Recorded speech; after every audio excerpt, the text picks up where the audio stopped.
আসসালামু আলাইকুম প্রিয় দর্শক। আজকে আমরা চলে আসছি চৌধুরীপাড়া বিলে, যেখানে কৃষিকাজের মাধ্যমে নানা রকম ফসল ফলানো হয়, উৎপাদন করা হয় এই চৌধুরীপাড়ার বিলে। এখানে আহ, নানা রকম কৃষি আছেন, অনেক কৃষক রয়েছেন যারা সেই কৃষি চিত্র আপনাদেরকে ঘুরে দেখাবো, এবং সেই পর্যন্ত আপনারা আমাদের ভিডিওর সাথে থাকবেন ইনশাআল্লাহ।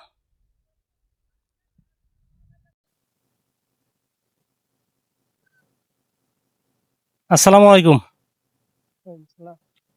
ভাই, ভালো আছেন? আমার কি নাম? শাহিদ। মোহাম্মদ শাহিন। জি, এখানে কতটুকু জমি আছে আপনার? এখানে আছে 20 গুন্ডা। 20 ঘন্টা? হ্যাঁ, 20 ঘন্টায় কয়খানি? এককানি। একখানি। আপনার দেশের বাড়ি কি এখানে? না, আমার দেশের বাড়ি বলা। ভোলা? জি, আপনার দেশের বাড়ি হচ্ছে ভোলায়। কোন থানা ওইটা? লালমন থানা। লালমোহন থানা। জি, এখানে শুধু কৃষিকাজ করেন? হ্যাঁ, আমি এখানে কৃষিকাজ করি। ফ্যামিলি ট্যামিলি? ফ্যামিলি এখানে, জমি টমি সব এখানে রাখি। এটা বন্ধক নিয়েছেন জমি? হ্যাঁ হ্যাঁ, এই সবজির বন্ধক চাষ কিরকম? এখানে। বন্ধক বছরে কানি বছর? কানি 25,000 20,000 এরকম এভাবে নিছি। 20-25 হাজার টাকা? হ্যাঁ, কানি জমি। একখানি? জি, আচ্ছা, আপনি কি কি ফসল ফলান? এই টমেটো, ফুলকপি, বাঁধাকপি, শালকুম, শালগম? হ্যাঁ, এগুলির চাষ হয়। এখন বর্তমানে আপনার খামারে কি কি ফসল আছে? এখন আছে টমেটো আছে, জাত বেগুন আছে, ফুলকপি রোকা আছে। জি, এগুলি আছে। কত দূর এখান থেকে? আছে ওই মাথায়, ওই যে টিনের ঘরটা এদিকে আছে। ওই টিনের ঘর ওইখানে? জি, এখানেও আছে। আচ্ছা, তো অনেক দূর না? জি, তো এখন এই ফসল সম্পর্কে আমাদের একটু কিছু বলেন যে। ফসল সম্পর্কে এখন আমাদের গোটা লাগতেছে না। আর আপনার এই পাতা এই ব্যারামটা যাইতেছে না আমাদের। কোন ধরনটা? এই এই ব্যারামটা পাতা শুকাই যাইতেছে যায়? না, পাটা শুকিয়ে যায়। আর এই ব্যারামটা যত ওষুধ মারি যাইতেছে না। আর একটা কালা দাগ ব্যারাম চলে আসছে, দাগ ব্যারামটা যাইতেছে না। ডাইটিন মাইটিন অনেক, মানে ওষুধ দ্বারা কোনো শেষ নেই। তো এই টমেটো ফলাইতে মারতেছে। আপনাদের মানে পরিশ্রম কেমন, বা মানে খরচ পরিশ্রম কেমন? অনেক কষ্ট। কষ্ট, কানি জমিতে প্রায় 1 লক্ষ টাকা খরচ হয়। 1 লক্ষ টাকা খরচ? খরচ হয়। মানে এতে লাভবান কিরকম হইতে এদের পারে? লাভবান নাই। গেছে গেছে বছর আমরা প্রায় 4 লাখ টাকা লস হয়েছে আমাদের। 4 লক্ষ টাকা লস? জি, এবছর আবার নামছি। আল্লাহ কর্মে ভাগ্য কি রাখছে সেটা আর জানা নেই। চলেন আমরা খামারে একটু সামনে চলেন, আমরা একটু যাই দেখি। আপনি তো ওষুধ দিচ্ছেন না? তাহলে ভাই, এই বছর কি আপনি মোটামুটি একটা লাভ হওয়ার সম্ভাবনা দেখেন কিনা, মানে সেটা যদি একটু আমাদেরকে আমাদের বলেন। আশা যে এই বছর মনে হয় রেট ভালো হইতে পারে, মানে ভালো ওটা হতে পারে? আশা করে নামছে আর কি। গেছে বছর আমাদের প্রায় 4 লক্ষ টাকার মতো লস দিছি। হয়নি আমাদের। টমেটো ক্ষেত কতটুকু করছে? টমেটো ক্ষেত জানি না, এরকম 3 কানি হবে আর কি। 3 কানি করছি আমি। 3 কানি হ্যাঁ, করছেন? 1 কানি এই প্রথম পাস করছি, আর 1 কানি আছে এই বেশ। তারপরে আর 1 কানি রুকবো, আর 1 কানি বাঁধাকপি ফুলকপি এগুলি কিছু রুকছি, কিছু রুকবো এখন, চারা আছে। জি, সব জমি কি একা করতে পারেন, নাকি আপনার এই যে লোক আছে আমার। লোক আছে? জি, আর 2টা লোক আছে পারমিট। পার্মানেন্ট লোক আছে? এদের 18,000 টাকা বেতন, 18,000 টাকা মাসে বেতন? 18,000 টাকা। কয় ঘন্টা কাজ? কত, 9 ঘন্টা কাজ করে 9 ঘন্টা কাজ করে? সারাদিনে, 9 ঘন্টা কাজ হয়। 9 ঘন্টা কাজ হয়। আচ্ছা, বেগুন তো এই টমেটো আসতে আপনার কত সময় লাগবে? টমেটো 3 মাসে চলে আসবে, আর সামনে আর 2 মাস আছে। 2 মাস আছে? 1.5 মাস 2 মাসে চলে আসবে। মোটামুটি মানে আমরা চারা রোপণের থেকে 3 মাস, 3 মাস লাগে আর কি। 3 মাস লাগে? 2 মাস শেষ হয়ে গেছে, আর 1 মাস সামনে আছে। ধন্যবাদ আপনাকে। আমরা এই আপনার সাথে যে কথা বললাম এবং জানলাম যে আপনি টমেটো চাষ করেন, এই প্রতি বছর কত বছর ধরে করেন? প্রায় 16-17 বছর পর্যন্ত করতে। জি, বয়স তো এখানেই কাটাই দিচ্ছেন? এখানে কাটে, যে আমি ছোট থেকে আসছি এখানে, বিয়ে শাদী কি এখানে করছেন, না এখানেই করছি। এখানেই করছেন? হ্যাঁ, আমি এই 16 বছর বয়সে এখানে আসছি। 16 বছর বয়স? 16 বছরে কি শিখে করি এখানে। বাবা মা কি এখানে? না, বাবা মা দেশে। দেশে? ফ্যামিলি আছে আমার এখানে। এখানে ফ্যামিলি জি, আছে?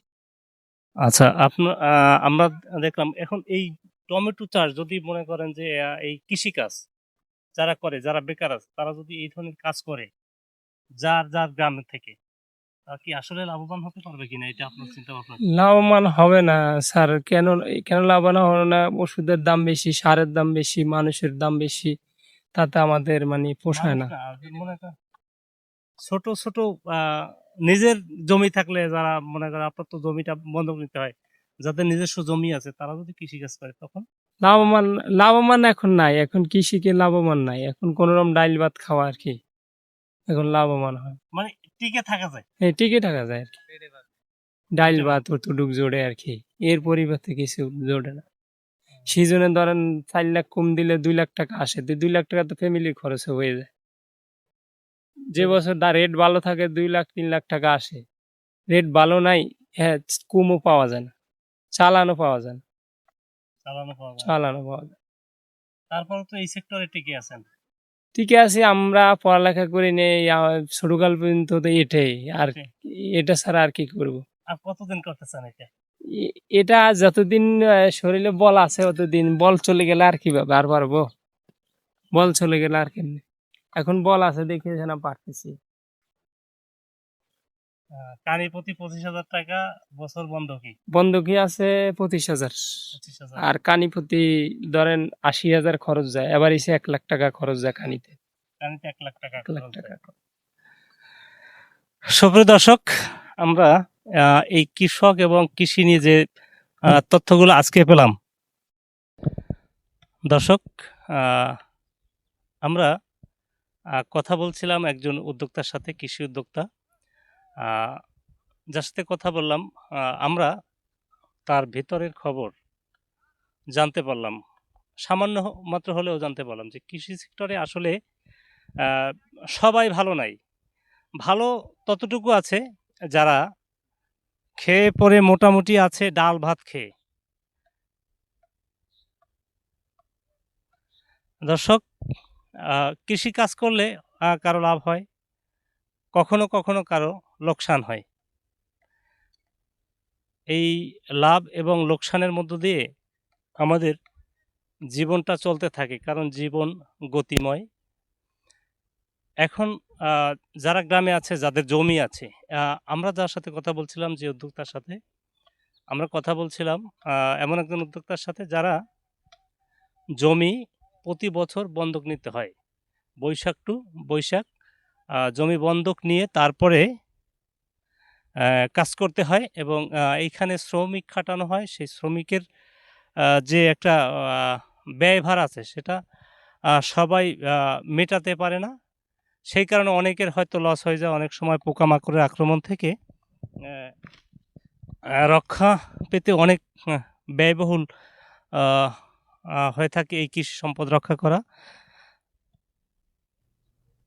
দর্শক, আমরা এই ভিডিও শেষ পর্যায়ে এসে পৌঁছে গেছি, এবং আমরা বলতে চাচ্ছি যে যাদের জমি আছে তারা যদি এই কৃষি পেশায় এগিয়ে আসে, মোটামুটি একটা লাভবান হতে পারবে, কারণ তাদের জমি বন্ধকি দিতে হয় না। এইখানে একটা মানুষ পরিশ্রম করার পাশাপাশি যারা আবার জমি বন্ধকি একটা টাকা দেয় এক্সট্রা, যেটা প্রতি 20 শতকে বা 20 গন্ডায় প্রায় 25,000 টাকা। সুতরাং উদ্যোক্তা যারা আছেন, যাদের নিজস্ব জমি আছে, তারা যদি উদ্যোক্তা হয়ে কাজ করেন কৃষি পেশায়, মোটামুটি টিকে থাকা যায়। দর্শক, আজকের মতো বিদায় নিচ্ছি। আল্লাহ হাফেজ।